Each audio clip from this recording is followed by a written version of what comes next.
What's up, my dudes? Wheezy out of here. Spency Boy back on that real shit, dude. We got a little track review on Redwick, made by Redrider, aka one of the most famous Reflex custom track makers there is out there, if you didn't already know. So we got a little bit of Redrider mixed with Southwick, gives you Redwick. I don't know, I'm just guessing. I don't fucking know. But basically, it's what you would think it would be. It's like a Reflex custom track, but in MX Bikes, like, you know, like an MX Bikes version of what you think of, the first kind of thing that comes to your mind when you think of a Reflex custom track, like all those really good ones that had unique biomes and like big jumps and shit, you know. That's basically what this track is, but it's kind of like the scaling of it is a little bit tighter to fit MX Bikes, I guess. I don't really know, but it is a little bit smaller scaling than what you would have had with a lot of those Reflex tracks. But overall, though, just the kind of, I mean, just look at the track, bro. Look at the track, bro. We got some 420 sunset action going on out in the Mojave Desert. You know, it's pretty next level. I mean, they're finally to the point where they're getting these MX Bikes custom tracks to that, you know, that really one-of-a-kind custom objects. There's a ton of these crazy, like, rock formations and little bridge things that you go under. And there is a train, bro. There is a train, bro, that actually goes on the tracks, bro. Oh, man, that's the track maker in me coming out right now. That just seems so crazy to me, to have like a full-blown train track with a moving train on the actual track itself in a custom track in one of these dirt bike games. That just seems crazy to me. This track really brought out the best of making me have to really lean on the bike and try to get the most out of the bike movement-wise to get up over some of these jumps, right? Really, this track actually taught me a lot.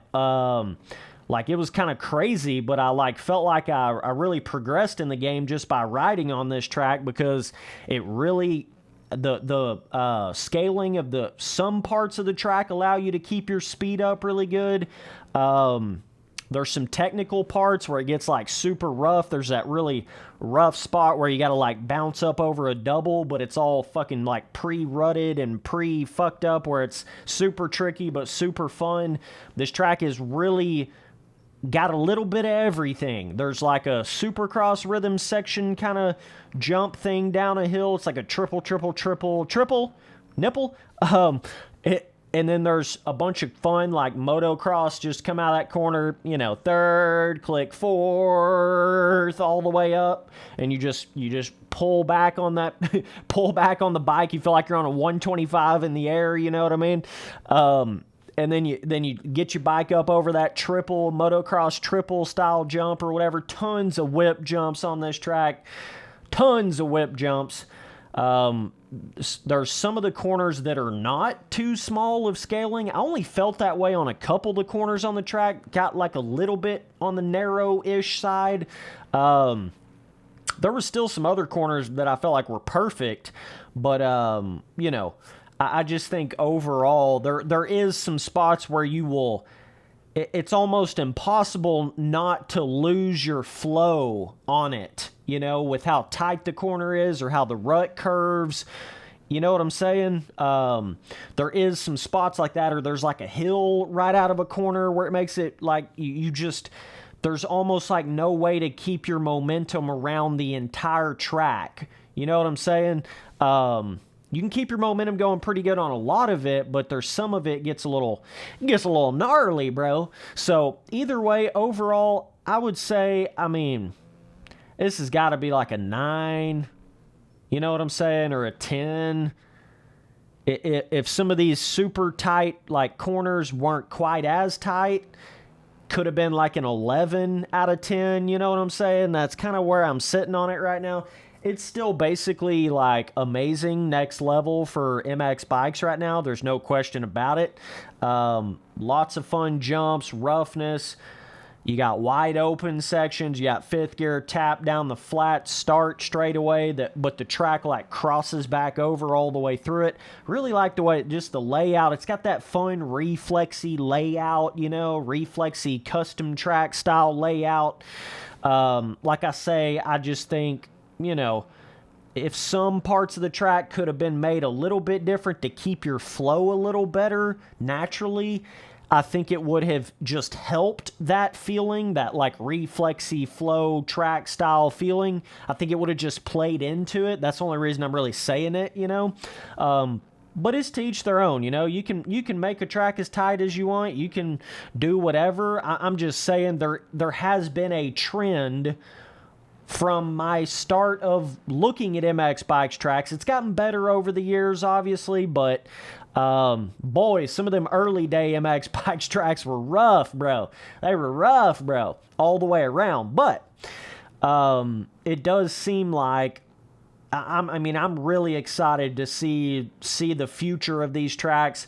I still think they're going to be able to make this shit even a little bit better, like another 10, 15% better, you know, when these track makers can really hone on their skills on MX bikes and everybody plays the game more. I think it's just going to progress into, and if the physics change a little bit more and things like that, I think these tracks will just progress even better and better, and it's really cool to see, man. For sure. So, but difficulty on this track, bro, I would definitely say it's probably medium to hard difficulty. Definitely not Pastrana or anything like that, but some of these jumps, like, you're going to have to really know the right kind of gear you need to be in. A lot of places where you can hit like a bigger Mac Daddy, you know, fourth, fifth gear tapped around the corner on a 450 and leap all the way down the hill, down over two rollers. You know, there's a lot of crazy ass Ricky Carmichael wide ass open motocrossy style jumps on this track, but there's also the technical, you know, tighter, supercrossy, rhythm section-y. It's kind of like a hybrid track in a way, you know? It's got some like supercross tight, rutted corners feeling, right? But then it'll open up to a motocross Big Daddy, you know, 100-foot tabletop, whatever, you know what I mean? So it is really a true, I think, hybrid in that sense. Even though it may not have been trying to be that, it may just be trying to be a motocross track, you know. In general, I don't really know, but to me, this is more of like a hybrid style track. Faux show, bro. So either way, but nonetheless, super fun, looks great, you know. Everything you can say about it. I mean, you know, just look at who made the track, bro. That's all it, you know. It ain't like a surprise, you know what I'm saying, big dogs?